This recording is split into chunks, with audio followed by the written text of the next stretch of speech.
तो sir restraint मतलब बताया था which is stopping somebody. Okay sir, जो किसी को काम धंधा करने से रोक रहे हो, ट्रेड करने से, बिजनेस करने से रोक रहे हो, वो गलत एग्रीमेंट्स होते हैं, वो वॉइड एग्रीमेंट्स होते हैं। क्यों? क्योंकि हमारा कॉन्स्टिट्यूशन ऑफ इंडिया का आर्टिकल 19(1)(g जो है वो हमको freedom of trade, business and profession देता है। आप भारत में लॉ के दायरे में रहते हुए कहीं पर भी ट्रेड, बिजनेस और प्रोफेशन कर सकते हैं। लॉ के दायरे में नहीं रखेंगे तो कहेगा भारत के संविधान ने हमको आजादी दी है, तो मैं तो सड़क के बीच में खड़े होके और कलिंगर बेचूंगा, तरबूज बेचूंगा। अरे तो कि मैं तो भारत में ही तो बेच रहा हूँ। तो फ्रीडम ऑफ ट्रेड प्रोफेशन और release freedom of trade profession and business होता है, लेकिन सर कानून के दायरे में रहते होता है। ठीक है सर।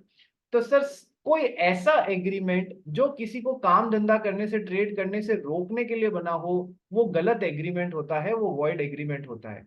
लेकिन सर इसके एक्सेप्शंस हैं दो तरीके से, जहां पर किसी को भी काम धंधा करने से रोकने के लिए यदि आप कोई एग्रीमेंट बना रहे हैं तो भी वो वैलिड कहलाए जाएंगे। सर कैसे? दो तरीके से। एक्सेप्शंस अंडर स्टैट्यूटरी प्रोविजंस, यानी कि खुद अलग अलग कानूनों में वो जगह बताई गई है जहां पर आप किसी को काम धंधा करने से रोक सकते हैं। तो पहला तो है एक्सेप्शंस अंडर स्टैट्यूटरी प्रोविजंस, और दूसरा है exceptions under judicial interpretations. Judicial interpretation मतलब कानून की व्याख्या करते हुए, इंटरप्रेट करते हुए कानून को। कानून का इंटरप्रिटेशन करने का काम किसका है? कि सर कोर्ट्स का है। जो लिखा कानून बनाने का काम किसका है? कि सर पार्लियामेंट और स्टेट लेजिस्लेचर्स का है। ये आप कब कहाँ पढ़ोगे? कि सर इंडियन रेगुलेटरी फ्रेमवर्क करके जो चैप्टर नंबर 1 है उसमें पढ़ेंगे। सर कब पढ़ेंगे? सर सबसे लास्ट में पढ़ेंगे, क्योंकि ये पूरा घोटने का चैप्टर है। घोटना मतलब समझते हो कि सर केवल याद करने का चैप्टर है। ठीक है, तो सर लास्ट में पढ़े तो अच्छा रहेगा। ठीक है, चलिए। तो सर कानून बनाने का काम किसका है? कि सर लेजिस्लेचर का। लेजिस्लेचर कौन? कि sir parliament and the state legislatures. और कानून को इंटरप्रेट करने का काम किसका है? कि उसका मतलब क्या है? कि सर गवर्न ये कोर्ट्स का काम है। तो सर कोर्ट्स जो हैं वो जुडिशली कानून को इंटरप्रेट करते हैं कि ये कानून एक्चुअल में बोलना क्या चाह रहा है।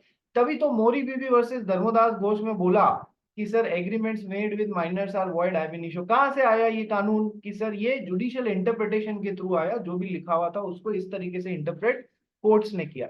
तो सर बेसिक रूल, एग्रीमेंट जो किसी को ट्रेड करने से रोक रहा है वो वॉइड है। ट्रेड में बिजनेस और प्रोफेशन भी इंक्लूड हो जाता है। ये कहने वाली बात नहीं है, ये समझने वाली बात है। ठीक है। और सर एक तो खुद लॉ में जगह दी गई है कि आप यहाँ पर किसी को काम धंधा करने से रोक सकते हैं, और दूसरा कि सर कोर्ट्स ने चीजों को या सिचुएशंस को या लॉ को इंटरप्रेट करते हुए देखा है कि यहाँ पर रोकना पड़ेगा, नहीं तो प्रॉब्लम होगी। ठीक है सर। तो सर आइए इसको समझते हैं कि सर अंडर स्टैट्यूटरी प्रोविजंस जो है सर दो जगह रोका जा सकता है।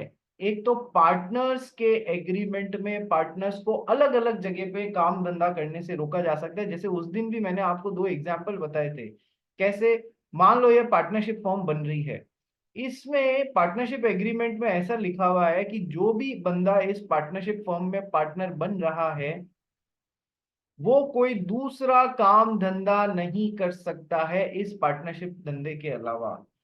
क्यों उसको काम धंधा करने से रोका? Is this N agreement in restraint of trade और बिजनेस और profession? Yes, but partnership agreement says it is still valid. Why it is still valid? क्योंकि यदि इस पार्टनर ने कहीं अपना पर्सनल दूसरा काम धंधा या सर्विस करने लग गया तो फिर सर ये पार्टनरशिप के काम धंधे पे ध्यान दे पाएगा क्या? नहीं सर, फिर वो इसके साथ में न्याय नहीं कर पाएगा।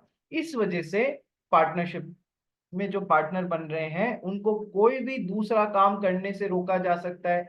उनको कॉम्पीटिंग बिजनेस करने से भी रोका जा सकता है, नॉन कॉम्पीटिंग बिजनेस करने से भी रोका जा सकता है। क्या ये बात समझ में आ गई? Yes sir. ठीक है। पर ये तो हो गई पहला एग्जांपल। दूसरा कि सर पार्टनरशिप जो है उसमें से कोई पार्टनर बाहर जा रहा है तो उसपे रीजनेबल रेस्ट्रिक्शंस लगा सकते हैं कि आप हमारे जैसा काम धंधा इतने टाइम तक ये वगैरह इतने जोग्राफिकल लिमिट में इतने टाइम तक नहीं करेंगे।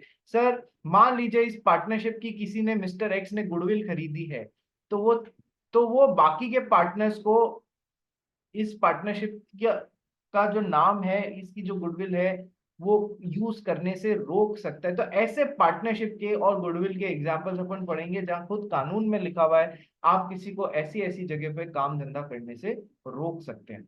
दूसरा है under judicial interpretations. Sir courts ने अलग अलग टाइम पे डिसीजन दिए हैं जिसमें बोला है कि सर ट्रेड कॉम्बिनेशंस में, सोल डीलिंग एग्रीमेंट्स में और सर्विस एग्रीमेंट्स में किसी को काम धंधा दूसरा करने से रोका जा सकता है। कैसे किया हो समझाता हूं। सबसे पहला ट्रेड कॉम्बिनेशन समझना। तुम्हारे यहाँ पर मुंबई में एक फैशन स्ट्रीट करके है, कभी सुना होगा ना उसके बारे में, कि फैशन स्ट्रीट है, वहां से सस्ते और बढ़िया कपड़े मिलते हैं। अब तो खैर जूडियो में भी मिलने लग गए हैं, हर जगह जूडियो खुलने लग गया है। लेकिन जो फैशन स्ट्रीट है उसमें earlier it used to be the hub for good quality and cheap clothing. ठीक है सर, तो मान लो ये फैशन स्ट्रीट है, एक गली है, इसमें पूरा मार्केट में 50 दुकानें हैं। ओके सर, अब इस 50 दुकानों में मान लो इन्होंने एक कोई ट्रेड एसोसिएशन बना रखी है कि फैशन स्ट्रीट क्लॉथ वेंडर्स करके एक ट्रेड एसोसिएशन बना रखी है। ओके सर, इन्होंने ये बोल दिया है कोई भी जना टी शर्ट 300 रुपए से कम में नहीं बेचेगा, कोई भी जना पैंट्स जो है या जीन्स है वो 1000 रुपए से कम में नहीं बेचेगा। ठीक है, और ऐसे ऐसे इन्होंने पूरा ये कर दिया कि कोई भी जना इस रेट से कम में नहीं बेचेगा। यदि बेचते हुए पाया गया तो उसको एसोसिएशन से बाहर निकाल दिया जाएगा, या फिर जो भी है एक्स वाई जेड उसके साथ व्यवहार किया जाएगा।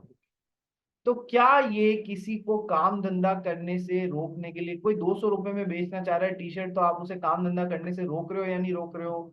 Yes sir. बट सर ये कई जने क्या करते थे, मान लो ये इतनी सारी शॉप्स में से ये दो शॉप्स वाले जो हैं, इनका एक बिजनेस तो था फैशन स्ट्रीट पे कपड़ा बेचना, दूसरा बिजनेस था सीमेंट ट्रेडिंग करना। ओके सर, जब कभी भी सीमेंट के व्यापार में ज्यादा पूंजी की या कैपिटल की जरूरत होती तो ये दोनों क्या करते, यहाँ पर कॉस्ट की अंडर कटिंग करके बेचने लग जाते कि चलो एक बार वहां पैसे की जरूरत है, यहाँ से पैसा फ्री करो, टी शर्ट 150 या 200 रुपए में ले जाओ, जीन्स 700 रुपए में ले जाओ। तो इस पीछे बाकी लोगों को धंधा करने को मिलता ही नहीं था। फिर ये सीमेंट के धंधे में कमा लेते, फिर वापस आके रेगुलर अपना माल बढ़ लेते। तो ये क्या कर रहे थे, ये गलत काम कर रहे थे, जिससे कि बाकी लोगों को भी नुकसान हो रहा था। तो सर यदि ट्रेड कॉम्बिनेशन या ट्रेड एसोसिएशन आपको इस तरीके से काम करने से रोक रही है, तो वो कोई agreement in restraint of trade नहीं हुआ, वो बिल्कुल वैलिड कॉन्ट्रैक्ट हुआ। कारण समझ में आ गया ना, नहीं तो क्या होगा, कुछ लोग माल प्रैक्टिसेस करके बाकी लोगों को भी नहीं कमाने देंगे। ये पहला तरीका समझ में आ गया? Yes sir. लेकिन सर यदि ट्रेड कॉम्बिनेशन का उद्देश्य प्रोटेक्शन नहीं है of the shop owners, but unnecessary price rigging है, अननेसेसरी प्राइस रिगिंग है, कि अपन सभी हैं कपड़ा बेचने वाले इस पूरे 5 किलोमीटर के दायरे में, आज से कोई भी जना टी शर्ट 500 रुपए से कम नहीं बेचेगा और जीन्स 1200 रुपए से कम नहीं बेचेगा। यदि उस ट्रेड कॉम्बिनेशन का उद्देश्य अननेसेसरी में कार्टेलाइजेशन है, कार्टेल बनाना है। इकोनॉमिक्स में एक वर्ड सुना है आपने, कार्टेल, कि इस जगह पे सीमेंट बेचने वाले अपन ही है, अपन चारों मिलके रेट बढ़ा देते हैं तो कहीं कहीं पर भी किसी को भी सस्ती सीमेंट मिलेगी नहीं, किसी को भी नुकसान होगा नहीं और सबको मजे आ जाएंगे चारों जनों को। तो वो क्या कर रहे हैं, वो कार्टेल फॉर्म कर रहे हैं और इससे कंपटीशन खराब हो रहा है और इससे आम जनता को नुकसान हो रहा है। So agreement in restraint of trade हो जाएगा वो, ठीक है, एक दूसरे को कम। तो ट्रेड कॉम्बिनेशन का या ट्रेड एसोसिएशन का को बनाने का उद्देश्य पॉजिटिव भी हो सकता है और को बनाने का उद्देश्य नेगेटिव भी हो सकता है। यदि उद्देश्य से सही ऑब्जेक्टिव से उसको बनाया जा रहा है तब तो वो बिल्कुल वैलिड कॉन्ट्रैक्ट है, अदरवाइज वो agreement in restraint of trade होने के कारण वो वॉइड एग्रीमेंट है। तो सिचुएशन टू सिचुएशन बेसिस पे आपको डिसाइड करना पड़ेगा। क्या ये पहला समझ में आया, ट्रेड कॉम्बिनेशन का कंसेप्ट? ट्रेड कॉम्बिनेशन का कंसेप्ट सबको समझ में आया? श्रेया बियानी, श्रेया बियानी, चिकने गड़े, हाँ बोलो भाई, कासट साहब बोलो। सर अगर कोई ऐसा मतलब ऐसा पूरा फैशन स्ट्रीट नहीं, समझो ऐसे जैसे आपने बोला 4 सीमेंट ट्रेडर है, वैसे कोई 5 6 दुकानें हैं, और हम्म वो लोग ने सब, और वो एरिया में वो जो पर्टिकुलर चीजें बेच रहे हैं वो सिर्फ वही मिलती है, और वो लोग ने सबने एसोसिएशन में रूल बना दिया कि ये चीज, फॉर एग्जांपल दूसरी जगह पे अगर 500 की मिलती है तो हम इधर 1000 के ऊपर की ही बेचेंगे। हम्म। तो फिर वो मतलब वो यदि रिस्ट्रिक्शन टू ट्रेड तो देख नहीं हुआ, बट वो। देख यदि उस एग्रीमेंट का उद्देश्य जो है वो सही नहीं है, अननेसेसरी 500 की बजाय 1000, इसलिए क्योंकि यहाँ बेचने वाले अपन 4 ही हैं, ग्राहक कोई 20 किलोमीटर दूर लेने नहीं जाएगा, ठीक है, तब तो वो गलत हो गया। ठीक है। और यदि उसका उद्देश्य ये है कि भाई कई जने प्राइस अंडर कटिंग करके बेच देते हैं तो बाकी लोग फिर बैठे रह जाते हैं, उनको काम धंधा नहीं मिलता है, तो फिर वो बिल्कुल वैलिड कॉन्ट्रैक्ट हो गया। It will not be N agreement in restraint of trade. तो पीछे क्या लॉजिक क्या है ये देख के बताना पड़ेगा वो वैलिड है या वॉइड है। ठीक है। नेक्स्ट। अरे श्रेया बियानी क्या हो गया यार, क्यों बार बार चली जाती है? खुशबू, जिया वोरा, सृष्टि, कविश, अलग से इनविटेशन दूं क्या? श्रेया कर्नावट, ऋषि अग्रवाल, जिया जैन, हम्म सृष्टि, जिया वोरा, कविश। मेरा आधा टाइम तो तुम लोग का वीडियो ऑन कराने में ही चला जाता है। ऋषि आज तो घर पे ही है तू, हाँ बाहर तो नहीं है। चलिए आ जाइए, आगे बढ़ते हैं। वीडियो बंद मत करना भाई, इस बार बोलूंगा नहीं, इस बार क्लास से निकाल दूंगा। नेक्स्ट। Sole dealing agreements. आप केवल, चलो एग्जांपल से समझाते हैं। मान लो हमारे आरुष मुंदड़ा को जीन्स पहनने का बहुत शौक है। Okay sir. सर सारे ही बच्चों को है, मुंदड़ा को ही क्यों? तो अब एक शोरूम खुला हुआ है लेवाइस का, लेवाई का, जो भी आप लोग इसको बोलते हैं। अब लेवाइस का जो शोरूम है उसमें लेवाइस के ही कपड़े रखे जाएंगे। यदि कोई दूसरा ब्रांड जो है जैसे पीटर इंग्लैंड हो गया या फिर कोई दूसरे ब्रांड के कपड़े रखने लग गए तो लेवाइस के शोरूम में प्रॉब्लम हो जाएगी ना कि यार नाम लेवाइस का है और अंदर सारा माल मिल रहा है A to Z। तो सर ऐसा होता है कि यदि लेवाइस ने मान लो श्रेया बियानी ने कहा मेरे को तो एक कपड़ों का शोरूम खोलना है, मैं लेवाइस का शोरूम खोलूंगी, ओके। तो लेवाइस ने इसके साथ में एग्रीमेंट बनाया कि जो शोरूम आप यहाँ पर खोल रहे हैं उसमें केवल और केवल हमारे ही कपड़े रखोगे और किसी ब्रांड के नहीं रखोगे। तो इट साउंड्स लॉजिकल और not? Yes sir, it sounds logical that sole dealing agreement हमारे साथ में ही इस पर्टिकुलर जगह जिसके लिए हमने आपको शोरूम ओपन करने का अनुमति दिया है, फ्रेंचाइजी दिया है, जो भी वो जो कोई भी बिजनेस मॉडल आपने ऑप्ट किया है, इस जगह पे आप और किसी ब्रांड की डीलिंग नहीं करोगे, हमारी करोगे। तो क्या ये agreement in restraint of trade हुआ या ये वैलिड कॉन्ट्रैक्ट हुआ? सर बिल्कुल वैलिड कॉन्ट्रैक्ट हुआ। कितना अजीब लगेगा कि लेवाइस के शोरूम में दूसरी जीन्सें भी आके बिकने लग गई, या फिर ये जा रही है अपने बाटा के शोरूम पे। बाटा कंपनी का नाम सुना है ना, जिसके जूते अपन मतलब बहुत ही रीजनेबल रेट्स पे आ जाते हैं। तो बाटा कंपनी के शोरूम में यदि लिबर्टी के भी शूज मिलने लग गए, यदि रेड चीफ के भी मिलने लग गए, तो it will be a blunder. तो यदि कोई आपको ऐसे कह के बाटा की एजेंसी देता है या शोरूम देता है कि यहाँ केवल और केवल बाटा के ही शूज बिकेंगे और कोई दूसरे नहीं बिकेंगे, so it will be a valid contract. क्या ये बात समझ में आई? ऐसा नहीं कहना कि it is an agreement in restraint of trade, मुझे काम धंधा करने से रोक रहे हैं। ये सिचुएशन के लिए जरूरी है, ये सिचुएशन के लिए जरूरी है। ठीक है, ताकि बिजनेस मॉडल देखते हुए बाटा के शोरूम में दूसरे शूज बिकने लग जाएंगे तो प्रॉब्लम हो जाएगी भाई। ठीक है। इसलिए ये सोल डीलिंग एग्रीमेंट्स जो है ये बिल्कुल वैलिड कॉन्ट्रैक्ट्स होते हैं। एक और एग्जांपल देखो। मान लो मान लो हमारी दिशी अग्रवाल है, ठीक है। दिशी अग्रवाल को लगा कि है ना मुझे कोम्ब मैन्युफैक्चरिंग में जाना चाहिए, कंगे बनाऊंगी मैं तो अलग अलग तरीके के, ओके। अब दिशी अग्रवाल का कॉन्ट्रैक्ट हुआ रिलायंस के साथ में, रिलायंस इंडस्ट्रीज है ना। रिलायंस ने कहा मैं तेरा सारा प्रोडक्शन खरीद लूंगा, तू जितना प्रोड्यूस कर सकती है उतना प्रोड्यूस कर ले, लेकिन मैं ही खरीदूंगा, तू किसी और के साथ में डीलिंग नहीं करेगी तो ही मैं तेरा सारा माल खरीदूंगा। सर ये बिल्कुल वैलिड कॉन्ट्रैक्ट है कि आप जो बना रहे हो वो हम ही को बेचोगे और किसी को नहीं। सर ये वैलिड कॉन्ट्रैक्ट है, ये agreement in restraint of trade नहीं है, क्योंकि आप जो प्रोड्यूस कर रहे हो वो मेरे पास में आने के कारण तो मेरे मतलब सब जनों को इसमें बिजनेस सेंस बनता है ना, सबको मेरे से ही लेना पड़ेगा। ठीक है, so this is not an agreement in restraint of trade, this is a valid contract. ठीक है, हाँ जिस दिन आप मेरे से धंधा बंद करो उस दिन आप दूसरी जगह बेचना, मुझे उसमें कोई प्रॉब्लम नहीं है। ठीक है, so this is a valid contract, this is not an agreement in restraint of trade. Sole dealing agreements के दोनों एग्जांपल समझ में आ गए। एक तो मैंने आपको शोरूम के एग्जांपल से समझाया और एक होम वाले एग्जांपल से समझाया। नेक्स्ट होता है service agreement. Sir, service agreement में क्या होता है, मान लो मिस्टर मान लो हमारे मिस्टर कविश हैं। यस, कविश ने जॉब चालू किया है, सर्विस चालू करी है टीसीएस, टाटा कंसल्टेंसी सर्विसेज में एज अ सॉफ्टवेयर डेवलपमेंट या एज अ चार्टर्ड अकाउंटेंट। इसने यहाँ पर सर्विसेज चालू करी है। ओके सर, सर्विसेज देना ये इनकी नौकरी पे है।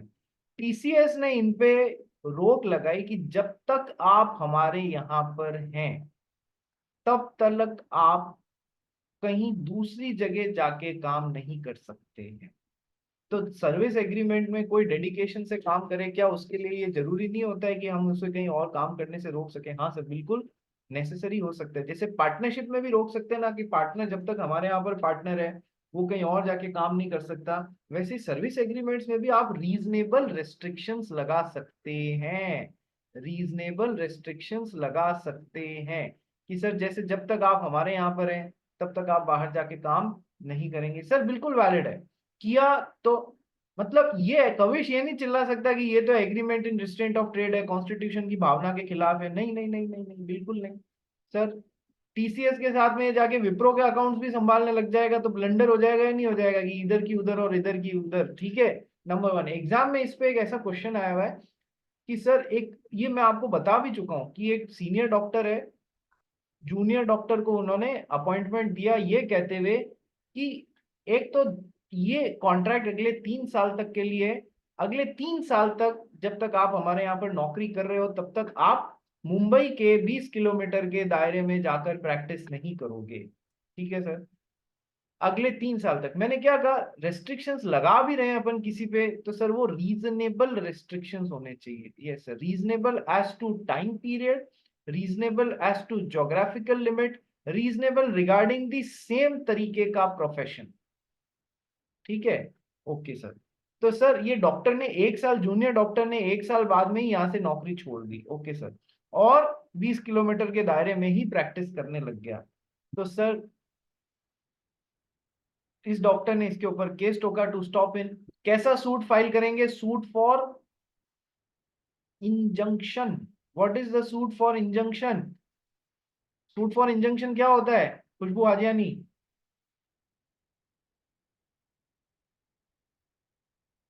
खुशबू, मुझे याद नहीं। अरे क्यों याद नहीं है, बताया हुआ है ना, injunction means to stop somebody from doing something. तो हम क्या करेंगे, सूट फॉर इंजंक्शन फाइल करेंगे उसके खिलाफ। तो इस डॉक्टर ने इस जूनियर डॉक्टर के खिलाफ सूट फॉर इंजंक्शन फाइल किया to stop him from practising within 20 kilometre range of Mumbai, जो उसका ऑफिस था वहां के। ओके सर, अब ये पहुंचा, इसने कोर्ट में दलील दी जूनियर डॉक्टर ने, this is an agreement in restraint of trade business and profession. तो ये तो गलत है। कोर्ट ने बोला देखो, इस डॉक्टर ने तुमको काम सिखाया, तुम्हारे साथ में लोग जानने लग गए, इसकी खुद की प्रैक्टिस इफेक्ट नहीं हो, इसने यदि रीजनेबल रेस्ट्रिक्शंस लगाए हैं तो वो वैलिड है। Is it reasonable as to time period? Yes sir, कोई जिंदगी भर के लिए नहीं लगा दिया। Is it reasonable as to geographical limit? हाँ सर, 20 किलोमीटर के दायरे के लिए लगाया है, कोई भारतवर्ष या पूरे महाराष्ट्र के लिए नहीं लगा दिया। Is it reasonable regarding the same profession? Yes sir, बिल्कुल सेम प्रोफेशन के लिए लगाया। तो सर बिल्कुल रीजनेबिलिटी के सारे पैरामीटर्स पूरे हो रहे हैं, तो सर ये बिल्कुल रीजनेबल रेस्ट्रिक्शन है। अगले 2 साल तक, 1 साल बाद आपने नौकरी छोड़ दी, अभी भी 2 साल बचे हुए हैं, अगले 2 साल तक आप जो ये मुंबई के 20 किलोमीटर के दायरे में प्रैक्टिस नहीं कर सकते, बिल्कुल वैलिड है। तो ऐसे एग्जाम्पल्स भी आते हैं। यदि कहीं ऐसा लगा दिया होता कि आप जिंदगी भर मेरे 20 किलोमीटर के दायरे में प्रैक्टिस नहीं करेंगे तो वो नॉन रीजनेबल हो जाता, agreement in restraint of trade हो जाता और वॉइड एग्रीमेंट हो जाता। यस, समझ में आई बात? Yes sir. तो ये सारी बातें हैं। पढ़ना चालू करें भाई और खत्म करें इस चैप्टर को। पढ़ना चालू करते हैं और खत्म करते हैं। अब ये मुझे ये बताओ कितने लोगों ने क्वेश्चन बैंक किया है? 18-19 पेज खुले हैं, फटाफट कर सकते हो। कितने लोगों ने देखना स्टार्ट कर दिया? 5-7 पेज भी किए हो तो हाथ उठाओ। मुंदड़ा जी क्या कर रहे थे? सर पहले 3-4 पेज किए हैं। 3-4 पेज किया, आज की तारीख में कंप्लीट कर लेना, कल से डिस्कशन होगा। इसलिए क्या करना है कि सर ऐसा नहीं है कि है ना छोटे बच्चे की तरह पहले क्वेश्चन पढ़ा फिर आंसर पढ़ लिया, ऐसा मत कर लेना।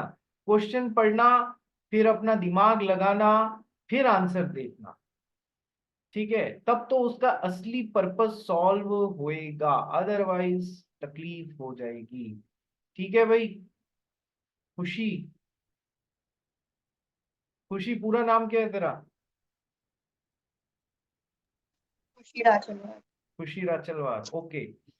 चलो भाई, सृष्टि, खुशी, श्रेया बियानी, लड़कियां ज्यादा हैं लड़के कम है मेरे बैच में, और हर बार ऐसा ही होता है, लड़कियां सीए ज्यादा कर रही हैं भाई।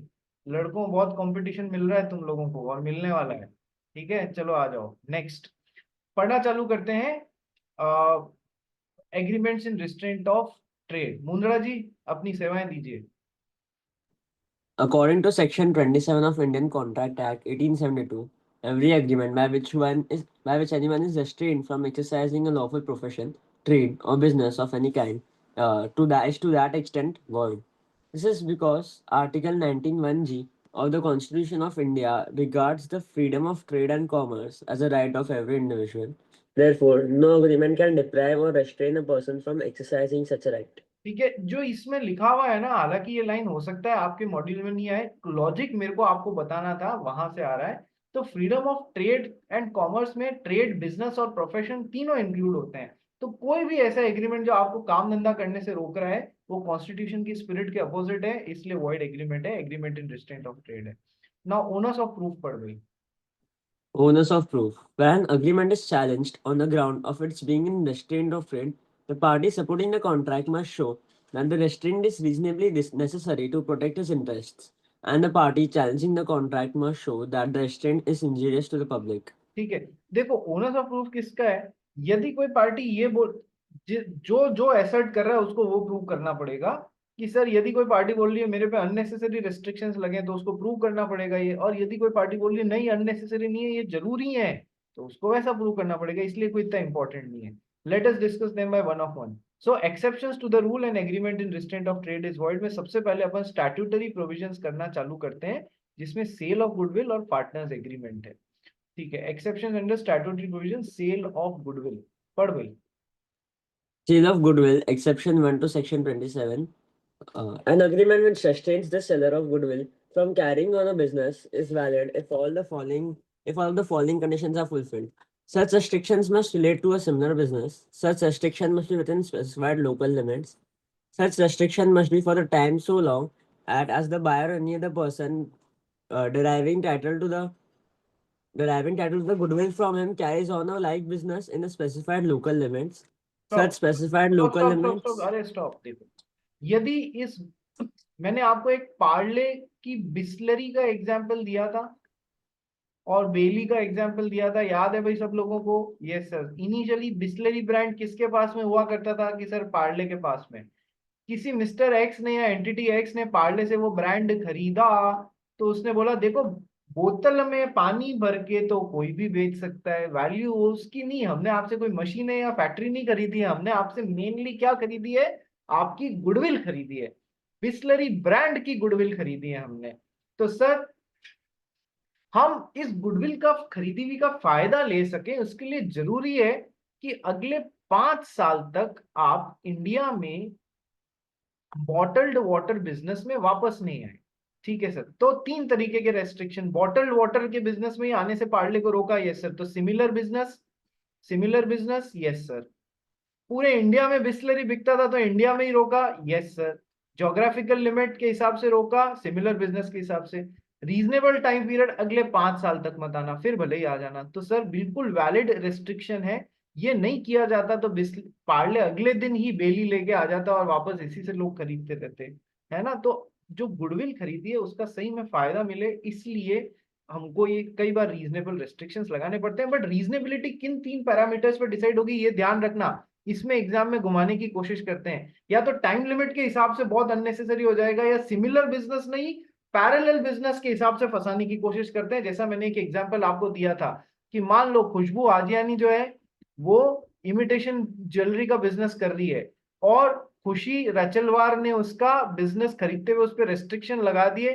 क्या रेस्ट्रिक्शन लगाए? खुशबू का जो शोरूम था वो केवल मुंबई में था, इसने रेस्ट्रिक्शन लगाए कि आप इमिटेशन ज्वेलरी और रियल ज्वेलरी के बिजनेस में पूरे महाराष्ट्र में अगले 4 साल तक नहीं आएंगे। सर टाइम पीरियड से सही दिखता है, ज्योग्राफिकल लिमिट से मार खा गए, और सर सिमिलर बिजनेस में भी मार खा गए। तो ये कैसा एग्रीमेंट हो गया सर? ये वॉइड एग्रीमेंट हो गया। अगले दिन आके वो काम कर सकती है ये खुशबू हाजियानी। क्यों? क्योंकि पैरामीटर्स पे सेट नहीं हुआ, इसलिए एग्जाम में फंसाएंगे तो यहाँ यहाँ फंसाने की कोशिश करेंगे, तीनों में से किसी एक पे। क्लियर हो रहा है रे? फंसोगे तो नहीं? नहीं सर हम नहीं फंसेंगे, ठीक है। चलो नेक्स्ट। तो सर ये तीन specified local limits must be reasonable having regard to the nature of the business. Thus, the buyer of the goodwill may restrain the seller for carrying on any business similar to the one sold by him within certain vicinity, आसपास के area में जहां पर लोग उसको जानते हैं, and for a certain period of time provided the restriction regard to time and vicinity are found reasonable.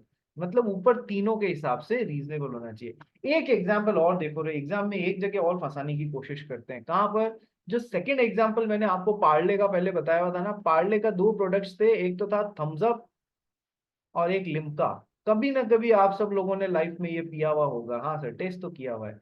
Sir cocoa Cola company आई, इससे इसके ये दो ब्रांड्स खरीदे, बोले आप पूरे इंडिया में जब तक हम ये आपसे धंधा खरीदा हुआ कर रहे हैं तब तक टाइम लिमिट तक के लिए, ठीक है, और कोल्ड ड्रिंक या ये जो फिश ड्रिंक होती है ना, इस बिजनेस में वापस नहीं आओगे। तो सर सिमिलर बिजनेस तो हो गया, ज्योग्राफिकल लिमिट भी रीजनेबल। अब सर यहाँ पर बच्चों को क्या होता है कि सर टाइम लिमिट को लेके कंफ्यूजन हो जाता है कि सर पूरी जिंदगी का रेस्ट्रिक्शन लगा दिया ना। नहीं नहीं नहीं नहीं, ऐसा नहीं लिखा है कि हमेशा के लिए नहीं आओगे, तब तो वो नॉन रीजनेबल रेस्ट्रिक्शन हो जाता, against the spirit of constitution होता। इन्होंने क्या बोला कि सर जब तक हम आपसे खरीदा हुआ धंधा कर रहे हैं तब तक, शब्दों को घुमा दिया तो ये रीजनेबल रेस्ट्रिक्शन हो गया। हम अगले 2 साल कर रहे हैं इस बिजनेस को, तो आप 2 साल नहीं आओगे। हम 10 साल कर रहे हैं, 10 साल नहीं आओगे। 20 साल कर रहे हैं, 20 साल नहीं आओगे। This is reasonable restriction. जब तक हम आपका खरीदा हुआ धंधा कर रहे हैं तब तक इस धंधे में वापस नहीं आओगे, ये रीजनेबल होता है। प्लीज कीप इन माइंड, यदि इस तरीके से घुमाने की कोशिश करें लैंग्वेज के बेसिस पे तो घूमना मत। बोलो रे, समझ में आई बात? यस और नो? समझ में आ गई? दिशी अग्रवाल, कविश, दियानी, जिया वोरा, अक्षित कासर, जिया जैन, सृष्टि। Yes sir. जाल में मत फंसना, इंस्टीट्यूट बहुत ही निर्दयी होता जा रहा है। निर्दयी मतलब समझ रहे हो? दया नहीं दिखा रहा है। क्या पता सितंबर अटेम्प्ट का पेपर इजी आ जाए भाई, क्या पता। बाकी मई अटेम्प्ट के बच्चे तो खून के आंसू रोए हैं भाई, इतना मतलब अंदर अंदर से निकाल निकाल के पूछा है, ठीक है। और जो जनवरी अटेम्प्ट वाले हैं, आज आया नहीं 10 जन, जो जनवरी अटेम्प्ट वाले हैं और जो मई 27 अटेम्प्ट वाले हैं, उनके पास इनफ टाइम है डिटेल स्टडी करने का। बार बार करो। द डेविल लाइज इनटू, या the success lies into the depth. Details, detail में जाओगे ना तुम एक बार में फोड़ के निकाल लोगे, क्योंकि मेन कंसेप्ट में सारे तुमको बता रहा हूँ। डिटेल्ड स्टडी करना बेटा किसी भी चीज की। नेक्स्ट आ जाओ। तो सर हमने गुडविल वाला कर लिया। यस सर, गुडविल खरीदते हैं और वो रोक रहा है हमको काम धंधा करने से, रोक। 3 पैरामीटर्स जांच लेना, उस पे सही है तो फिर वो वैलिड रेस्ट्रिक्शन है। Partners agreement. Sir partnership act 1932 जो है वो खुद पार्टनर्स के ऊपर रिस्ट्रिक्शन अलाउ करता है और वो वैलिड होते हैं। सर कैसे कैसे? कि सर सबसे पहला है restriction on existing partner. Mundra ji पढ़ना। A partner shall not carry on any business other than that of the firm when he is a partner. जब तक तुम हमारे यहाँ पर पार्टनर हो कोई और काम धंधा मत करना भाई, ताकि यहाँ पर काम धंधा दे सके, काम धंधे के लिए समय दे सके। सर ये agreement in restraint of trade नहीं है, खुद पार्टनरशिप एग्रीमेंट ने अलाउ किया है कि जब तक आप हमारे यहाँ काम कर रहे हैं कोई और काम मत करना, ताकि पार्टनरशिप काम धंधे पे ध्यान दे सको। सर वैलिड कॉन्ट्रैक्ट है, agreement in restraint of trade business profession नहीं है, हो सकता है ऐसा। Second, restriction on outgoing Restriction. Partner, पढ़ भाई। An outgoing partner may agree with his partners that he will not carry on any business similar to that of the firm within a specified period or within specified local limits. Such agreement shall be valid only if the restrictions are reasonable. देखो, outgoing partner, कोई partner firm छोड़ के जा रहा है उसको outgoing partner बोलेंगे ना? Yes sir. तो सर आउटगोइंग पार्टनर पे यदि रेस्ट्रिक्शन नहीं लगाए, एक पार्टनर है आरुष मुंद्रा, वो बाहर जा रहा है, ठीक है, उस पे यदि रेस्ट्रिक्शन नहीं लगाए तो क्या वो कॉम्पिटिंग बिजनेस कर सकता है? यस सर कर सकता है, कोई प्रॉब्लम नहीं है। लेकिन कोई भी इतना बेवकूफ नहीं होता है, बाहर जाने वाले पार्टनर के लिए पार्टनरशिप एग्रीमेंट में घुसते ही जो पार्टनरशिप एग्रीमेंट साइन कराते हैं ना, उसी में लिख देते हैं कि जब आप पार्टनरशिप फर्म छोड़ के बाहर जाएंगे तो आप फर्म के कॉम्पीटिंग बिजनेस को इतने टाइम तक नहीं करेंगे, 2 साल 3 साल वगैरह वगैरह, ऐसे रेस्ट्रिक्शन घुसते समय ही लगा देते हैं। तो सर रीजनेबल होने चाहिए वो। Yes sir. तो an outgoing partner may agree with his partners that he will not carry on any business similar, सबसे पहले सिमिलर बिजनेस आ गया, yes sir, similar to that of the firm within specified period, वही time limit वाला आ गया, within specified local limits, वही geographical limit वाला आ गया। ठीक है, तो तीनों हिसाब से यदि रेस्ट्रिक्शन रीजनेबल है, भाई तुम्हारी पार्टनरशिप फर्म काम तो केवल मुंबई में करती है, तुमने पूरे इंडिया का रेस्ट्रिक्शन लगा दिया, तो ये नॉन रीजनेबल हुआ या नहीं हुआ? ये सर नॉन रीजनेबल हुआ। ठीक है, तो सर यदि उन्हीं तीनों पैरामीटर्स पे बाहर जाने वाले पार्टनर को रोकते हैं सिमिलर बिजनेस करने से, तो वो रीजनेबल रेस्ट्रिक्शन है, वो agreement in restraint of trade business profession नहीं है। थर्ड पढ़ भाई।